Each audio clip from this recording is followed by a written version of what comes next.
Ano si Leonardo. Kapatid niya, ang mga kapatid ko si Leo, si Leonor. Kaya puro Leo kami. May mga ugali na pa mga Leon. Oh. Yan. So, sige, kung yan ang tawag, mahalagang ang tawag na yan ay tawag. Pero mahalaga yung pamantayan. Pantay. Tayo, naghuhugot ng ating mga karapatang pantay doon sa tinatawag nila na kanilang iniisa-isa kanina, human rights, di ba? Ang human rights, ang katumbas ng rights ay left.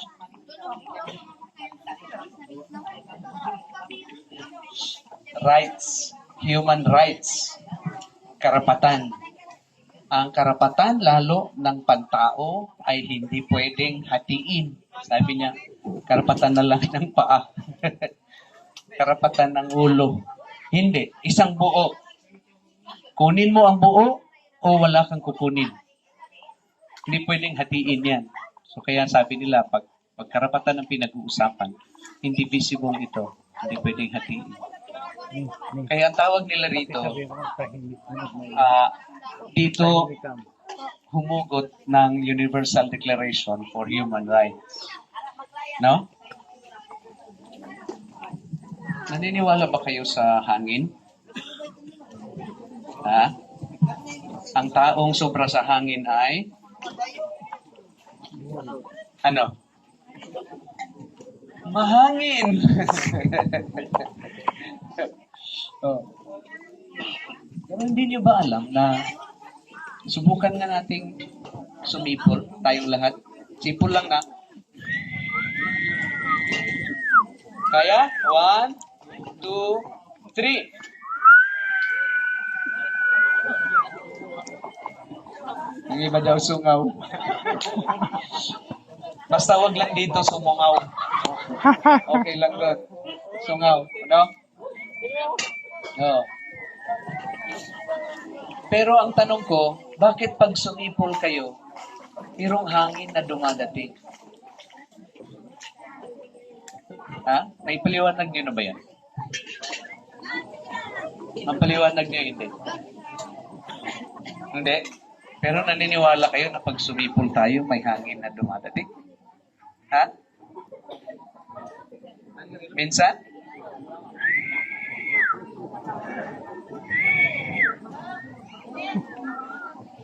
Sinong naglaro ng saranggola dito?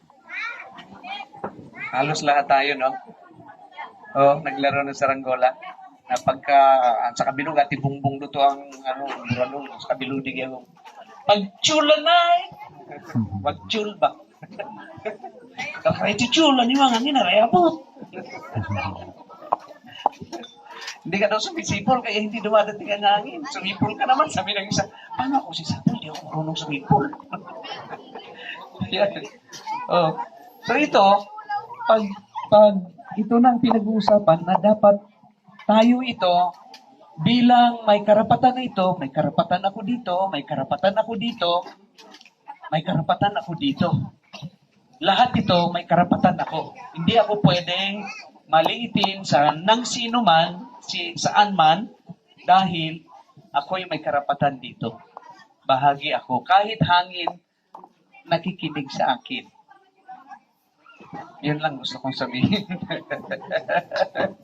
Kahit hangin, nakikinig sa akin. Pero yan ang kaugnayan mo sa hangin. Bakit? Binigyan ako ng isang hininga. Subukan mong mawala ang hininga mo sa iyo. Anong tawag sa iyo? Ha? Patay. Patay. Isang hininga lang ang humahawak sa atin. Pero ang hininga na yan ang pinagsasandalan ng universal right. Kaya pag sabihin ninyong nagugutom ako, pero yung gobernador namin busog na busog, bumoto ako sa kanya. Baka may violation siya ng human right ko. Yung mayor ko, nagtatapon ng pagkain. Humingi ako ng pagkain doon sa isang mayaman bahay. Ayaw akong bigyan ng pagkain. Pero nung kumatok yung humihingi ng kaning baboy, ang dami niyang binigay. Sana naging baboy na lang ako. Binigyan pa ako ng pagkain. So nakita niyo yung sukatan? Ang sukatan na ang isang hininga ay mayroong universal rights. Tama? Tagbanwa ako, palagay niyo wala akong universal right? Wala? Kung i-claim niyo nung inyong universal right, tayo ang rights claimants, ang binoto natin ay mga duty bearers. Yun ang ating karapatan. May karapatan tayo, hindi pa ito sinasabi ni attorney, baka siya naman ang paalisin dito. Oo, na kung lahat ng mga naninirahan sa kulyon ay hindi satisfied, sorry lang Mayor, halimbawa ko lang ito, sa iyong pamumuno, mayroon kaming karapatan na maglagay ng aming lagda at ang aming lagda ay magsasabi na magpapalit kami na aming Mayor. Magaganap yan. Pero hindi yan tinuturo niya. Kasi pag ituro niya, hindi na siya makabalik dito. Oo. Yan ang karapatan natin. No? Alam niyo ba yun? Kaya pag-usapin na tayo ay tagbanwa, mahalaga na malinaw na tagbanwa tayo. May karapatan sa lahat ng naririto dahil ang lupang ito ay sa amin. Ang kaya lang, ang problema mo dyan, ang tawag natin sa atin ay yung collective identity na sinasabi ni attorney, collective identity. Hindi ka pwedeng magbenta ng lupa dahil pag-aari ito ng lahat. At nakalaan ito hindi sa 2024. Kung hindi, sa ipanganganak ng mga anak ninyo at mga anak-anak ninyo sa 2050 plus. Dahil dito pa sila mabubuhay. So wala kang karapatang magbenta nito. Anong karapatan mo? Ang paglingkuran ang lupa mo na mayroong susunod na henerasyong isisilang sa lupang ito. Gets? Abalido?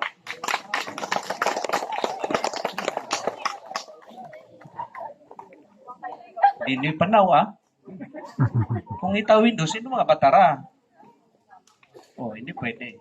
Sabi ng mga Aita doon sa San Martin, Kuya, yung lupa namin, binenta namin doon sa mga unat. Mga kulot sila. Kuya, yung lupa namin, binenta namin doon sa mga unat. Ba't nyo binenta? Ancestral domain yan. Di ba hindi yan pwede ibenta? Huwag lang kayong maingay, kailangan namin ng pera Total, yung sunod na generasyon, mamamatay naman na yan sila. Wala nang susunod yan. Yung mga apo na namin yun, ng lupa na yan. Tingnan yung mga rason nila. Tama din naman. May mga kaibigan akong mga sindero sa Silay. Kasi nag-college ako sa Bacolod.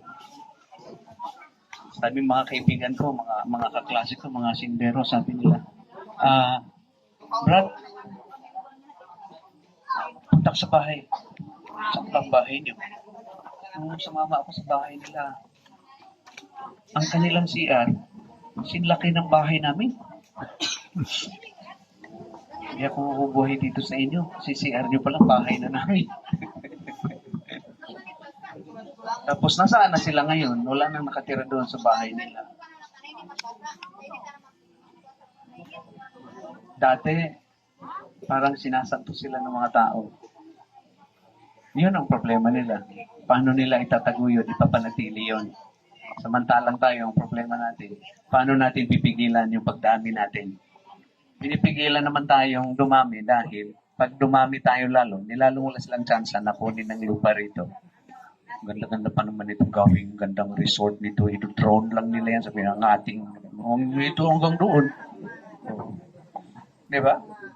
Dyan na kami. Aralin namin lahat ng mga anak ninyo, mga ganon. Pero ang lupa ninyo, kami na. Amin na. Pagpumoto kayo sa amin. Nakukuha nyo yan. Pero amin ang lupa ninyo.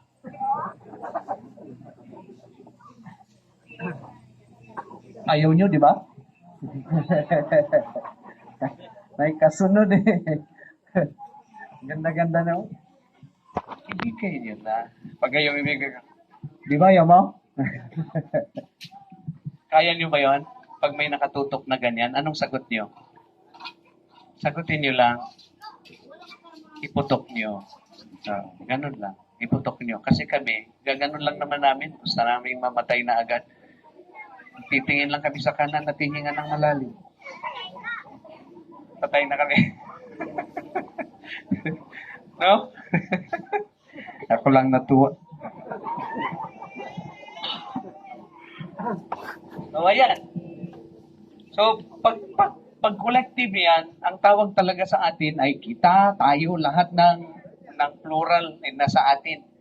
Shared, ang collective ay shared identity.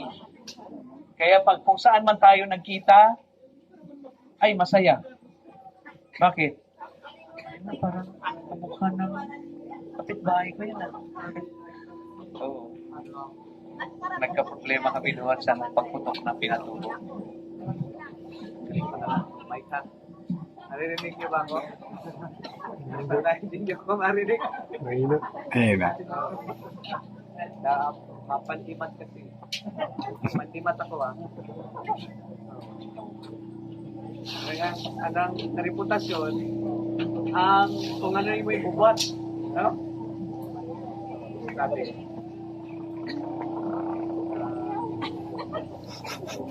Kami ng mga katutunan, hindi kami umiinom ng alcohol.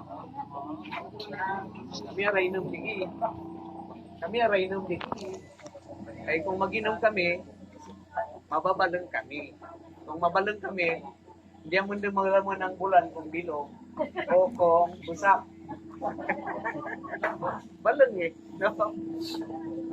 Pero may sa katao nga agdara ka naman ni digi, iri naman. Insabita naman. Sa burgan. Hindi pa kung kainom ka, wag ganin mo. Pag nakainom ka daw, ang sarap na, gumagaan yung dila mo. No? Sino bang nagbenta ng kwan? Yung anak ng kapitan. Pinuntahan niya dito na, ng Tandoy. Kaya ang tawag nila, si Kapitan Tandoy. Kita niyo yung reputasyon na Kapitan Tandoy. Nung kayo bumili kay Kapitan Tandoy, pero sa mga Aita, pag gusto nilang uminom, mag-overdose sila ng honey. Isang buong ganyan, inumin nila honey.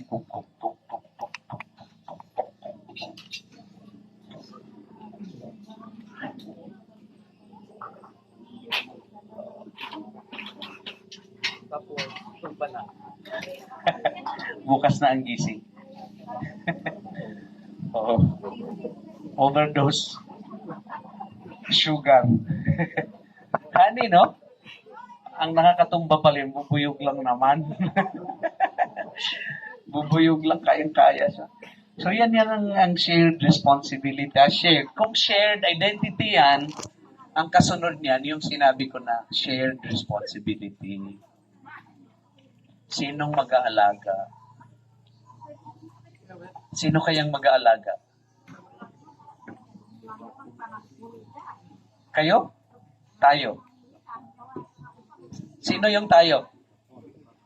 Tayo, no? Sino mag-aalaga? Tayo. Lahat tayo. Merong isang hindi dapat mag-alaga. Alam niyo kung sino yon? Yung tamad. Yung tamad. Bakit? Hindi siya marunong mag-alaga, tamad siya. Kaya dito sa identity na shared identity na ito, walang tamad. No? Tama ba? Tama ako hindi? Saan ako tama? Na walang tamad. Tama yun, na walang tamad. So tama tayo doon. Ngayon, pag sabihin mo ngayon, kung saan ka man papunta, Pag kahit saan ka pupunta, laging itong lahat ng ito, nandito ito. Ang tawag nila dyan sa collective na ito ay collective consciousness. English ito consciousness. Anong consciousness sa Tagbano? Sa Tagalog ay kamalayan. Kamalayan. Ha? Collective consciousness. Okay ba? Na pag sabihin mong Tagbano, hindi lang yun isa. Tayo lahat. Kung anong paggamit. Easy. Sundan yung sulat ko.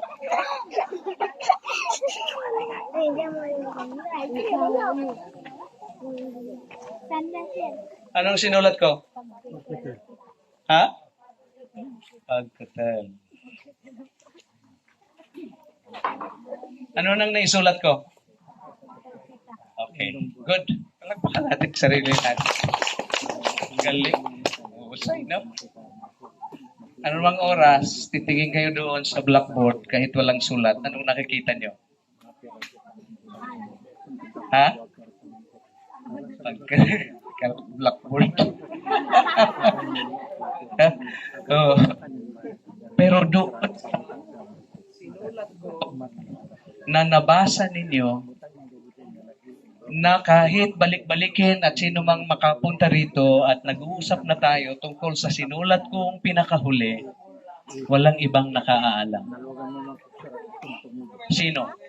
Sino lang? Tayo lang yun. No? Tama? Sige. So, pinag-uusapan natin yan ngayon. Tayo lang yun. Ha? Masarap kaya yung sinaksak na baboy kanina? Palagay niyo, masarap na? Hindi pa. So, wala pa kayo doon. Dito pa kayo. Ay, chismis lang ako, ha? Ngayon, pag yan ang pag-uusapan, nag-uusap tayo doon sa mayroon tayong pangarap. Pagkatal, may pangarap. Pagkatal, may pangarap.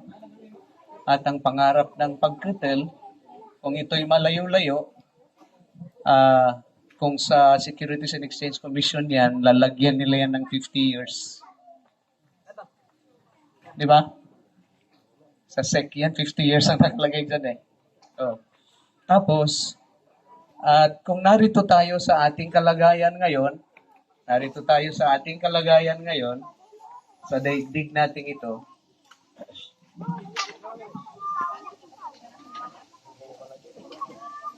yan, ang hahakbangin natin, papunta doon, dahil ang trabaho natin ay collective responsibility, collective shared identity. Ang pag-uusap lahat ng ito ay ang nag-uusap ay tayo.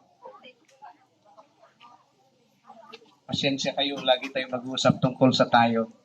Anuman ang plano, anuman ang pwedeng gawin, lahat pag-uusapan, pati ang pera. Pinag-uusapan lahat yan. Ang tawag nila dyan sa good governance, no? Transparency. Nalalaman ng lahat. Kaya dapat pinagpapasyahan, nag-uusap. Kung may isang umaayaw, hindi pa natin maitutuloy ito. Kasi ang isa ay para sa lahat at ang lahat ay para sa isa. Matrabaho lang ito. Pero pag nagsimula tayong magpasya, na tayo, lahat ng ating pagpapasyahan magaganap sa atin.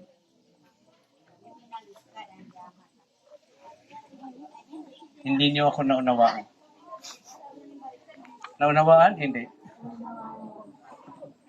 Ha? Naunawaan niyo po ako? Palakpak daw kayo ng kamay niyo pag naunawaan.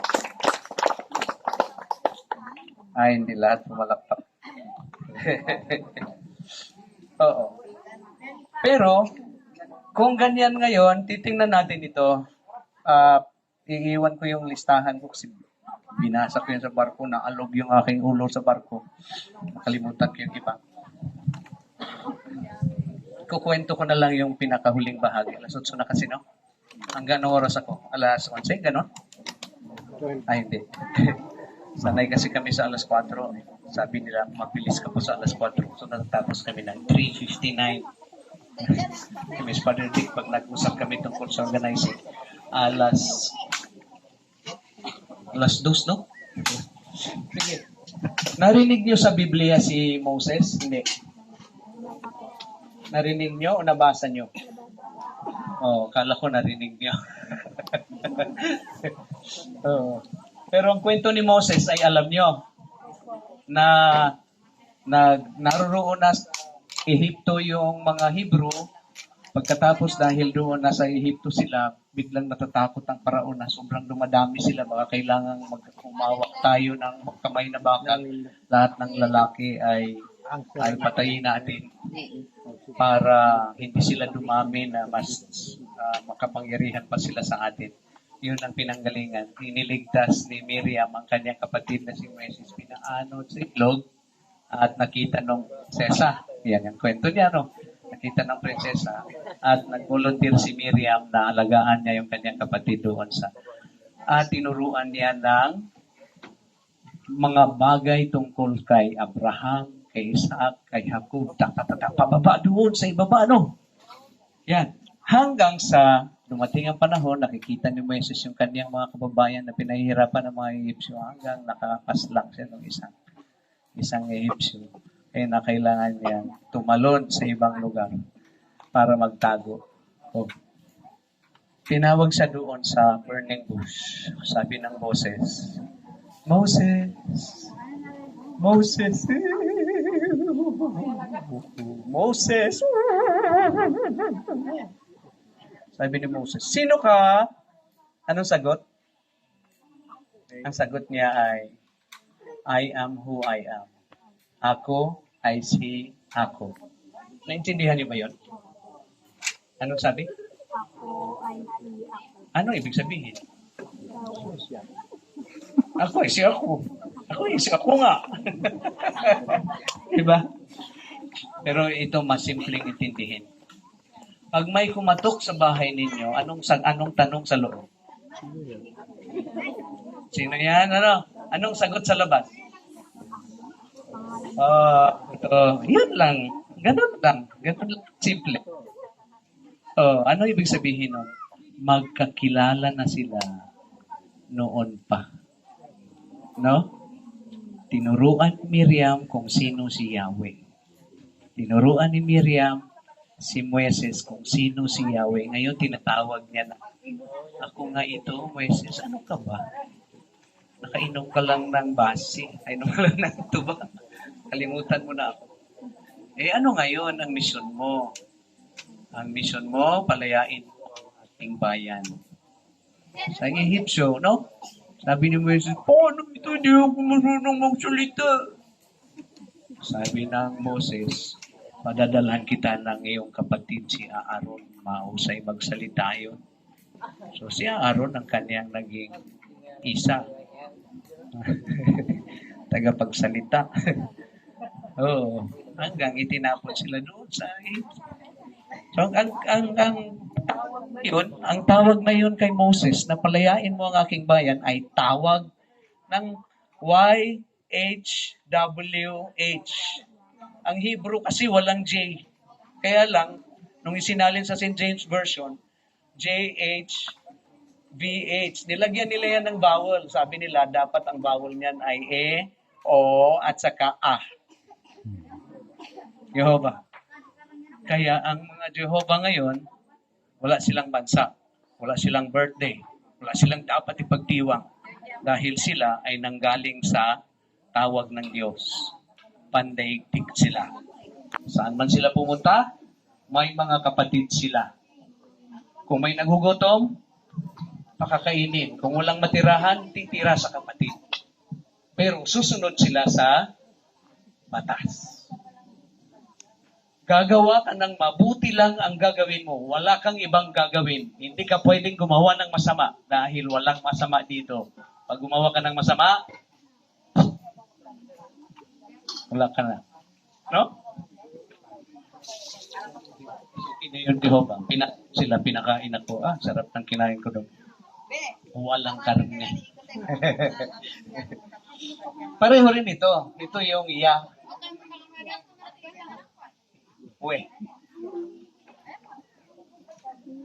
Yan yung Yahweh na walang pangalan.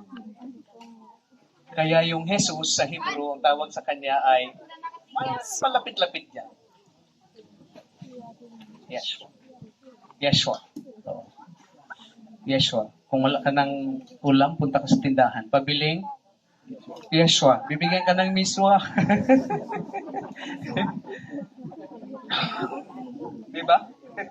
Subukan nyo. Pabili nga po ng Yeshua. Ang tindera, paglabas na, may dala-dalang miswa. Subukan nyo. Bukas lang. Hindi ako nagsasabi ng sinungaling. Bibigyan niya kayo ng miswa. Ang sinasabi ko lang, na yung bakit itong Yahweh na ito, yung tawag, yung tinig ng pagtawag kay Moises ay collective. Collective responsibility. Collective consciousness. Ako nga. Kung ako ako nga, sinong gagawa nito? Hindi ikaw. Bakit? Ikaw din ako nga eh. Sino ka? Tagbanwa ako eh. Tagbanwa ka? Opo. Sinong tagbanwa? Ako nga. Ikaw. So yung tawag kay Moises para iligtas mo ang aking bayan, tawag ko rin yan bilang tagbanwa. Hindi ako mahiwalay doon. Paano na lang pagpatayin ako? Huwag kang mag-alala, merong nakahanda sa'yo. Ang ihahanda ko sa'yo, kakatay kami ng baka para sa huling lamay mo. Di bali, di ka naman mamamatay. Magsasama-sama naman tayo doon sa huling araw. Ano bang katatakutan? Takutin ka nila ng baril? Sa haba ng panahon pinag-aralan niya to, isang bala lang na gano'n. Hindi siya naniniwala. So, sabi nung kaibigan na nating pare na maliliit na yung kanyang ganito. Father, lumaban ka naman. Sabi niya, ano ka ba? Bakit mo ako pinalalaban? Wala na nga akong laban eh. Diba? Nakahiga na lang ako. Ang pangako ng Diyos ay kukunin niya tayo. Pag sabi kong, wow, yun na yung huli kong, wow. Kaya di ba sabi nila, yung namatay, sabi nila, napa-Jesus na ba yan? Kasi yung huling hininga niya, yun, Yahweh, di ba? Yahweh.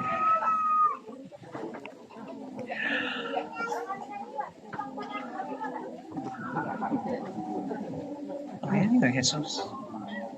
Huling hininga. So, parang tapos na siya sa CR. Tapos na lahat, no?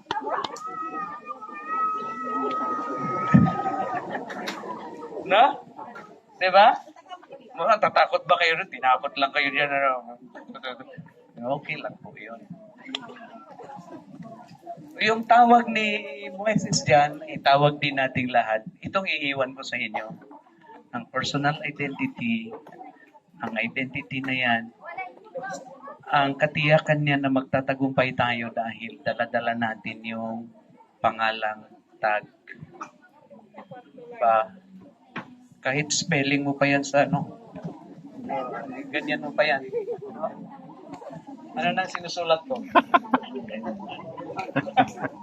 Kahit sulat mo pa yan sa ganyan, uuwi ko pa rin doon sa ganito pa rin ang huli. No? Okay ba?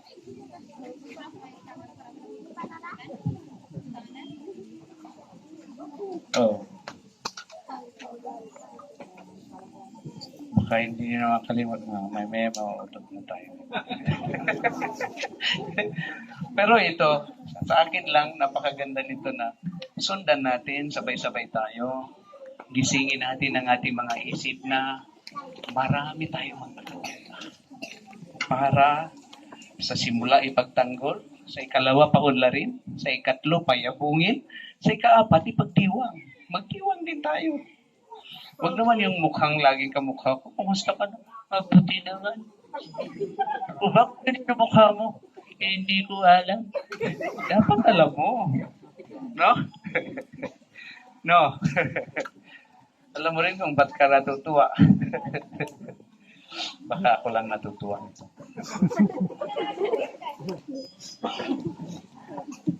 Salamat sa hindi niyo pagtanong.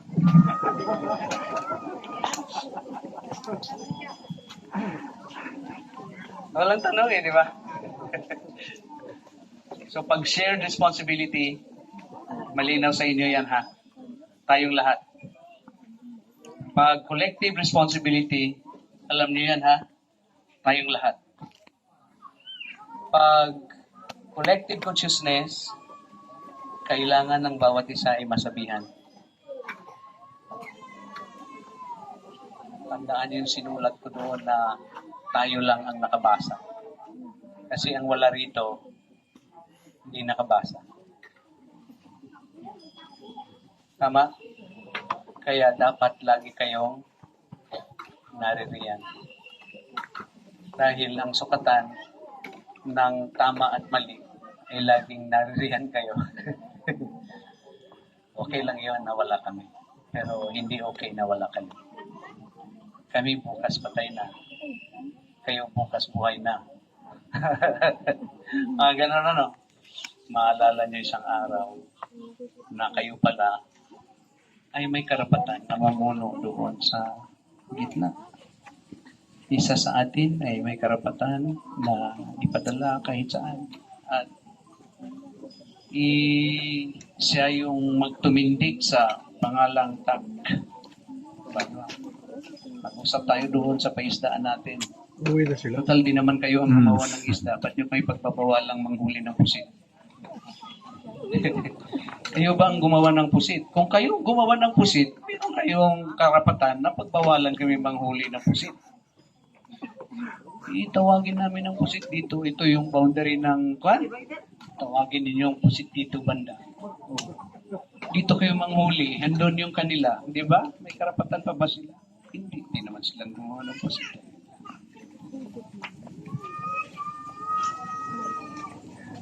Tama? Saan galing yan? Tinuro sa akin ng lolo ko yan. Pero isang mahalagang bagay na dapat tingnan. Huling kwento ko ito. Mga 3 oras dito. Ang lolo kasi namin pinatay. November 13, 12 kasi ang election para sa Concon delegates para doon sa 1973 Constitution. So pinatay siya ng 12 patapos ng plebiscite. Pinatay siya. Ang dahilan, hindi matanggap noong kalaban na nanalo si politiko na ganito, natalo si ganyan para doon sa Constitutional Convention delegates. Yun lang pinag-uusapan. Ngayon, siyempre dahil pinatay, ako nakita ko yung grade 2, ako nakangiti yung kanyang liig na ganyan. Matagal na panahon, hindi namin pinag-usapan. 1973. Ang tatay ko, narinig ko unang nagagalit 1986 na. Umiinom na kami nila Padre Dick ng Tanduay doon. 95 lalo na. 98 naging konsya. Nagkasakit siya 2005. Nagbantay ako sa ospital. Wala akong pagkakataon kasi dahil alam niyo naman, pinadala ako din sa isang institusyon sa mga pare. Pag-uwi mo, mag-goodbye ka na lang. Diba? Umuwi lang ako dahil mag-goodbye ako bukas. Ganun lang ang uwi sa atin. Yun.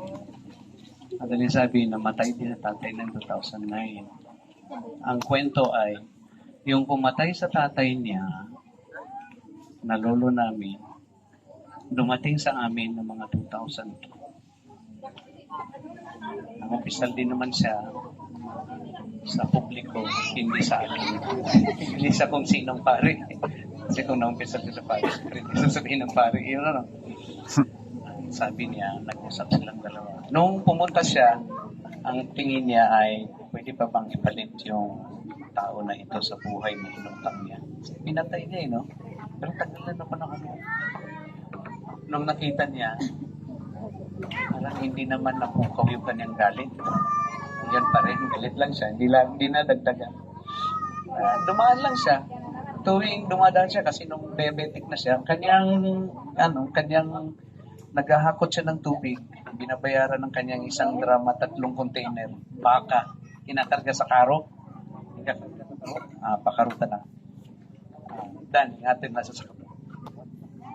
Sa isang araw, dumaan siya doon sa bako nila. Nakita niya, hirap na hirap sila. Wala silang panggastos ng tubig.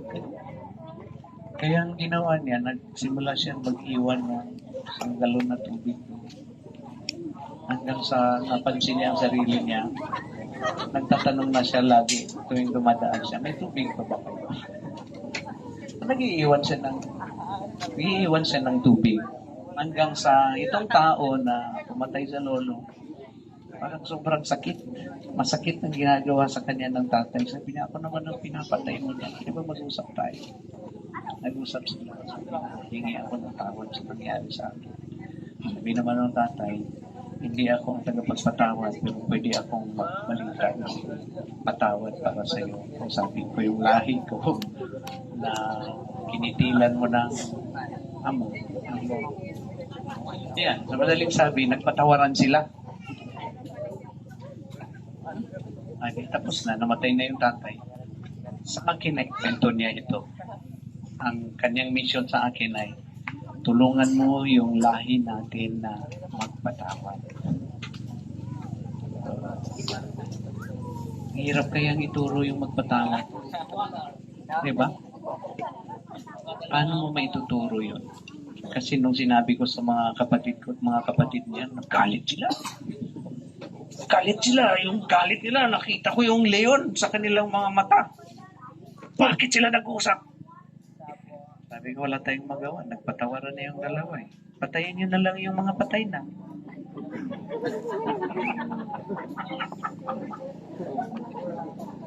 Diba? Wala tayong ibang magawa kung hindi tumanggap. Pero ang process kasi ng pagtanggap, knowing, understanding, accepting, kilalanin, alamin, unawain, bago tanggapin. Pero yun ay talagang sa ayaw mo sa hindi, tatanggapin mo na siya na hindi ka dadaan doon sa alam mo na patay na yan. Unawaan mo na napatay siya. Pinatay siya. Yan din ang relihiyon mo. Pinatay yung Jesus mo.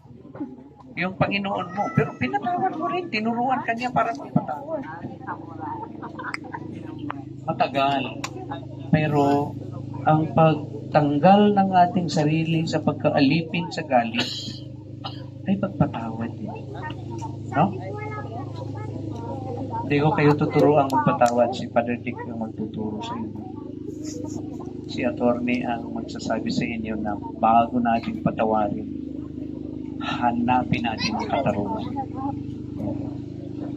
Kasi mahirap magpatawad na walang katarungan. No? Oh. Kung gano'n ang gawin nyo, baka hindi namin alam, binayaran na kayo. So, kaduda-duda ka pag gano'n. Ganyan Kaya, ang pagpapatawad may katumbas na katarungan. Kaya ito, mga kapatid, magkakaputol tayo ng pusod. Kaya bugtitinay, kabisat, pater, sa Aita, pater yung kapatid, pater. Ito, putol talaga. Mga kaputol. Sakto talaga, no? Mga kaputol, mahalagang unawain natin kung tayo ay dumaan sa galit, unawain kung bakit tayo nagagalit. Kami sa seminaryo, pagka manuntok kami, bukas labas na kami agad eh. Kaya pigil na pigil namin yung galit. Hanggang sasabihin na lang ay lalo sa Ilonggo, no? Kaya galit ba? Oo, iya. Kikit niya sa imo, iya. Pero galit na galit, parang sasabog. So, malambing. Kaya tinuruan namin yung mga mas bata, kung medyo hindi niyo matiis ang galit niyo, magpunuin ninyo yung timbak ng tubig. Tapos, kung nasisigaw ka, tumakbo ka doon at sumigaw sa timbang puno ng tubig. Walang ibang mga karinig, ikaw lang. Nasubukan nyo na yan? Ilan ang timbang na ibuhos ko. Pero kung hindi ko ginawa yun, baka hindi rin ako umabot dito sa inyo. Mahalaga itong bahagi na ito, ha? Pag-usapan. So, hanggang magtanong yung teacher ng bata doon sa anak ninyo, nasaan ba yung, sabi, ang teacher yata nagtanong, katikista. Mga bata, saan ba ang Diyos? So, lahat sumagot na. Nasa langit, nasa simbahan, lahat ano. Yung isa late dumating, sabi. Nasaan ang Diyos? Sabi niya. Uy, nandun sa silid ng nanay at tatay ko. Ha? Paano? Narinig ko kasi si nanay kagabi sa inyo. Diyos ko, nandito ka na naman!